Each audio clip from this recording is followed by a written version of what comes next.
समज मनाची. प्रत्येक जबाबदारीत सतत जागृत असणारं नेतृत्व, नागरिक, युवकांच्या समस्या जाणणारा नेता म्हणून सुजित भाऊंचा आवर्जून उल्लेख करावासा वाटतो.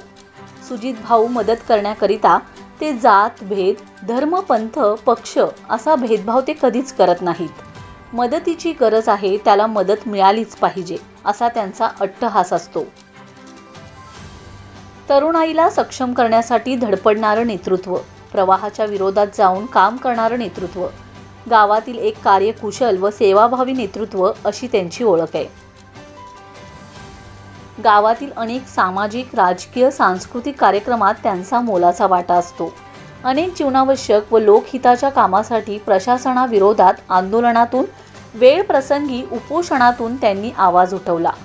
गावावर येणाऱ्या प्रत्येक आपत्तीमध्ये कोरोनासारख्या वेळी जेवणाची सोय असेल, ऑक्सिजन मशीनची सोय असेल, पाण्याचा प्रश्न असो, स्वतः टँकरने पाणी पुरवठा केला.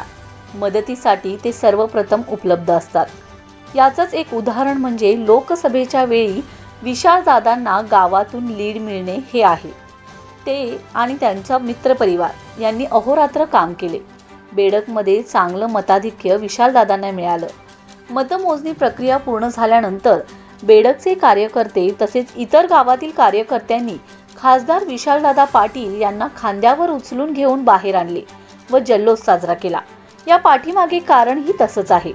मदन भाऊ कट्टर समर्थक, सांगली जिल्हा युवक काँग्रेस जिल्हा उपाध्यक्ष बेडकचे सुजित भाऊ लकडे मतदान प्रक्रिया ट्रेनिंग वेळी भाषणात सर्वांसमक्ष म्हणाले होते की दादा, आज जाताना आपण उमेदवार असणार आहोत, पण बाहेर येताना खासदार असणार आहोत. सांगली जिल्ह्याच्या खासदारांना मी खांद्यावरून बाहेर आणणार आहे. दादा खासदार होणारच इतका दृढ विश्वास या बोलण्यातून दिसून येतो. विशालदादा यांची विजयी उमेदवारी घोषित झाली आणि विशालदादांना मदनभाऊ गटाचे सुजित भाऊ लकडे, बेडकचे संभाजीराजे पाटील, सिद्धेवाडीच्या अर्जुन खोत यांनी खांद्यावर उचलून घेतले. यावेळी बेडकचे डेप्युटी सरपंच संभाजी नागरगोजे, बेडकचे ग्रामपंचायत सदस्य विष्णुपंत पाटील, माजी सरपंच बाळूअण्णा खरमाटे, चेअरमन परसराम नागरगोजे उपस्थित होते.